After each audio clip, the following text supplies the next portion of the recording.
बिस्मिल्लाहिर्रहमानिर्रहीम। अस्सलाम वालेकुम students, welcome back to my channel all about maths with Sahar. आज की वीडियो क्लास 8 के लिए है। चैप्टर 3 है squares and square roots, cubes and cube roots. Exercise 3A start करते हैं। अगर आपको इसके रिमेनिंग क्वेश्चन चाहिए तो डिस्क्रिप्शन में मैंने इसकी प्लेलिस्ट का लिंक ऐड कर दिया हुआ है, आप सिंपल जाके सारे क्वेश्चन देख सकते हैं। साथ ही साथ अगर आपको कोई और चैप्टर्स चाहिए या किसी और क्लास से भी आप रिलेट कर रहे हो और आपको प्रॉब्लम है, समझना है कुछ भी आपने, तो आप मुझे पर्सनली इंस्टाग्राम पे मैसेज कर सकते हैं। उसका भी लिंक मैंने डिस्क्रिप्शन में ऐड कर दिया हुआ है। तो क्वेश्चन नंबर हम इसका 12 स्टार्ट करते हैं। What should be maximum height of a curtain for a square wall that has an area of 289 by 64 square metre. अब यहाँ पे एक स्क्वायर वॉल है, मींस अगर उसकी लेंथ 13 फुट है तो उसकी जो ब्रेथ है वो भी क्या होगी, फुट में होगी। तो हम इसका सिंपल क्या फाइंड करेंगे, लेंथ फाइंड करेंगे। तो लेंथ फाइंड करने के लिए सबसे पहले तो हम जो भी चीजें गिवन है वो लिख लेते हैं। Area of a square wall is 289 by 64 metre square. ठीक है, तो अब हमने क्या फाइंड करना है, हमने इसकी लेंथ फाइंड करनी है। वी नो डैट कि एरिया ऑफ अ स्क्वायर क्या होता है, equal length raise to power 2। यानी कि जो एरिया ऑफ अ स्क्वायर है ना, उसमें लेंथ और ब्रेथ बिल्कुल सेम होती है, और जो सिंपल एरिया का फॉर्मूला होता है वो लेंथ मल्टीप्लाई बाय ब्रेथ होती है।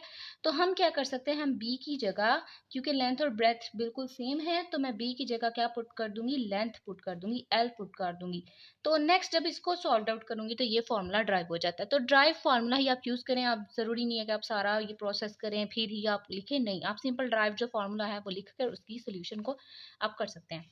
तो एरिया ऑफ अ स्क्वायर, अब यहाँ पे जो गिवन डाटा है वो लिखेंगे और एल स्क्वायर। अब हमें चाहिए लेंथ, उसने यही पूछा हुआ ना, what should be maximum height. उसकी लेंथ या हाइट आप एक ही बात कर लें कि उसकी हाइट क्या होगी। तो अगर आप यहाँ पे हाइट को भी मेंशन कर देते हैं तो वो भी ठीक है, लेंथ को बाद में ना हम हाइट में चेंज कर देंगे, इसका कोई मसला नहीं है क्योंकि सारी चीज़ें सेम है। अब हम क्या करेंगे, taking square root on both sides, ताकि ना ये लेंथ का जो स्क्वायर है, हाइट का जो स्क्वायर है वो खत्म हो जाए। तो यहाँ पे मैंने स्क्वायर रूट ले लिया है, यानी कि स्क्वायर रूट अप्लाई कर दिया है। इसको नेक्स्ट पे भी लिख लेती हूँ और फिर सॉल्व करूंगी। अब ये स्क्वायर रूट से कट जाएगा, और यहाँ पे हम कुछ प्रोसेस करेंगे जिससे हमारे पास ना ये एक फाइन वैल्यू, एक रेशनल वैल्यू भी आ सकती है। तो हम इसको क्या करेंगे, सेपरेट सेपरेट दे देंगे। हम जो है वो प्राइम फैक्टर से भी सॉल्व कर सकते हैं और डिवीजन मेथड से भी सॉल्व कर लेते हैं। तो प्राइम फैक्टर्स के लिए ना इसके सारे मैं फैक्टर्स चेक कर लेती हूँ क्या वो वाकई स्क्वायर में आ रहे हैं कि नहीं। 64 का तो हमें आइडिया है ना कि ये तो आ जाता है, 8 8 64 आ जाता है, लेकिन 289 का तो चेक करना है, तो उसके फैक्टर्स पहले निकाल लेते हैं। अगर 289 के फैक्टर्स में से स्केयरिंग वाली वैल्यू, स्केयरिंग वाली पेयर्स नहीं आएंगे तो फिर हम डिवीजन मेथड यूज करेंगे। 289, क्योंकि ना यहाँ पे मेंशन नहीं है कि आप किस तरीके से करो, आप डिवीजन मेथड से करो या फैक्टर से, मेंशन नहीं है, तो इसलिए हमें जो आसान लगेगा हम वो करेंगे। अब हम चेक कर लेते हैं कि ये 3 पे आ रहा है, क्योंकि 2 पे तो आता नहीं है, 9 है लास्ट पे। 9 में 2 ऐड किया 11, 11 में 8 ऐड किया तो 19 बन जाता, तो ये 3 से आता ही नहीं है। तो हम यहाँ पे 7 से करने की कोशिश करते हैं। तो 7 से किया, 7 4 से 28 और 9 बचा, यानी कि हमें तो 49 अगर होता तो फिर 7 से चल जाना था। 5 से भी नहीं होगा, 6 से 7 8 9, 9 से भी ये पॉसिबल नहीं है, 11 से भी ये पॉसिबल नहीं है। ठीक है, तो इसका मतलब ये फैक्टर्स बेसिकली दे ही नहीं रहा। ठीक है, देगा लेकिन कोई स्केयरिंग की फॉर्म में नहीं होगा। तो हम सिंपल क्या करते हैं, हम जो है ना इनको डिवीजन मेथड से कर लेंगे दोनों को। तो मैं क्या करूँगी, स्क्वायर रूट को ऊपर अलग से 289 को भी दे दूंगी और 64 को भी दे दूंगी। ठीक है, और ये हमारे पास लेंथ सिंपल आ गई। अब मुझे इसका और इसका दोनों का डिवीजन मेथड के जरिए जो है ना वो सोल्यूशन निकालना है, और वो मैं काम करूंगी रफ वर्क में। ठीक है, आप भी रफ वर्क में कीजिएगा। 289, अब हमने क्या करना है, जब भी हम डिवीजन मेथड से सॉल्व करते हैं तो सबसे पहले हम ना राइट से लेफ्ट की तरफ पेयर बनाना स्टार्ट कर देते हैं, दो दो के।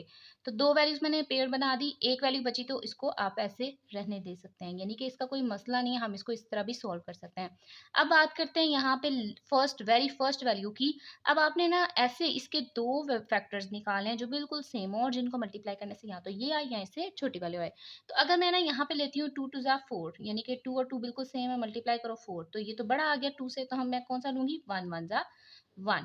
तो ये सिलेक्ट करती हूँ, एक 1 चला जाएगा यहाँ पे, एक 1 जो है ना वो हम ऊपर लिखेंगे, और जो आंसर आया हुआ वो इस 2 के नीचे लेंगे, नीचे लिखेंगे जो हमारे पास एक बेसिक वैल्यू है। 2 में से 1 निकाला 1, अब साथ ही जो पेयर है ना, वो पेयर का पेयर उठाना है, नीचे आपने लेके आना है। इसको ऐसे नहीं करना कि आप जो है वो 8 पहले निकालो फिर उसके बाद 9 निकालो, नहीं, ये आपका गलत हो जाएगा। अब हम क्या करेंगे, ये जो हमने 1 और 1 खुद से मल्टीप्लाई किया यानी कि सेम वैल्यूज को समझते हुए, इसी तरीके से हमें ना इन सारी वैल्यूज को दोबारा से ऐड भी करना है। पहले हमने एस्टिमेशन से ना ये 2 वैल्यूज खुद से लिखी हैं जो कि सेम है और जिनको मल्टीप्लाई करने से हमारे पास ये चीज़ आनी चाहिए, ठीक है। और जब हमने इसको नेक्स्ट यहाँ पे मेंशन करना है तो यहाँ पे इन दोनों को ऐड करके लिख देना, और साथ ही ना एक छोटी सी जगह छोड़ देनी यानी कि स्पेस छोड़ देनी है जिसमें हम कुछ फिल करेंगे अकॉर्डिंग टू एस्टिमेशन। तो एस्टिमेशन आपने कैसे करना है, यहाँ पे 2 ब्लॉक ब्लॉक, ठीक है। यानी कि अब हमने क्या वैल्यू लिखनी है यहाँ पे, लास्ट वाली वैल्यू, ये 2 डिजिट है ना, तो दूसरे डिजिट में हम जो है वो ऐसी वैल्यू और जिससे मल्टीप्लाई करना है ये दोनों सेम होनी चाहिए, जिनको मल्टीप्लाई करने से हमारे पास ये आई, यहाँ से छोटी वैल्यू आई। अब ये हमारे पास एग्जैक्टली आ रहा है 9 है, तो 9 से ना हम कुछ एस्टिमेशन कर लेते हैं, 3 का करते हैं क्योंकि 3 3 सा 9 होता है। तो 3 अगर पुट करके देखते हैं, 3 3 सा 9, 3 2 सा 6, तो 69 ये नहीं आ रहा, तो 9 और कहाँ आता है, अगर हम थोड़ा सा और चेक करें तो हमारे पास आ जाता है 7 7 सा 49, तो मुझे यहाँ पे पुट करना है 7, 2 7 और 7, 7 7 सा 49, 9 आ गया लास्ट पे, 4 चला जाएगा ऊपर, 7 2 सा 14, 14 में 4 ऐड किया तो 18, तो ये हमारे पास 7 से वैल्यू आई है, 7 मैं यहाँ पे भी लिख दूंगी और जो जिससे मल्टीप्लाई किया वो ऊपर भी लिख दूंगी, और ये हमारे पास जो है वो एक डिवीजन मेथड आ गया 289 का, तो मैं इसकी जगह डायरेक्टली पुट कर दूंगी 17।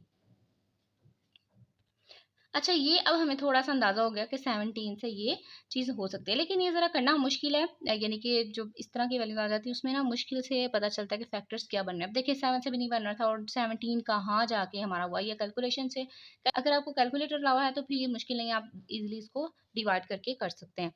तो मैंने यहाँ पे इसकी डिवीजन मेथड करके इसको लिख लिया। अब 64 का डिवीजन मेथड करें या फैक्टर्स निकालें, एक ही बात है। तो मैं डिवीजन मेथड ही कर रही हूँ ताकि जो चीज़ चल रही है उसी को कंटिन्यू करते हैं। 64 है, 2 के ही पेयर बनेंगे। अब यहाँ पे ऐसी 2 वैल्यूज़ लिखनी है जो बिल्कुल सेम हो, जिनको मल्टीप्लाई करने से ये 64 आए। अब 64 ही आना चाहिए, एग्जैक्टली यही आएगा। तो 8 8 64, सीधी सी बात है, 8 8 आ जाएगा 64, तो ये जो 8 है ये हम लिख देंगे 64 की जगह। लेंथ आ गई हमारे पास, यानी कि जो इसकी हाइट है 17/8, तो इसको ना आप फ्रैक्शनल फॉर्म में रहने दें, अगर आप इसको डिवाइड करना चाह रहे हैं तो डिवाइड भी कर लें। तो सिंपल हम लिखेंगे मैक्सिमम हाइट या हाइट इज इक्वल 17/8 मीटर। अच्छा, यहाँ पे मैं आपको ना मीटर और मीटर स्क्वायर के भी वो बता देती हूँ कि क्या आएगा। यहाँ पे मीटर स्क्वायर था ना, जब स्क्वायर रूट लिया तो इससे कट हो गया, तो बाहर हमारे पास खाली ना मीटर बचेगा जो कि लेंथ की अकॉर्डिंग होगा। तो ये हमारे पास आंसर आ गया।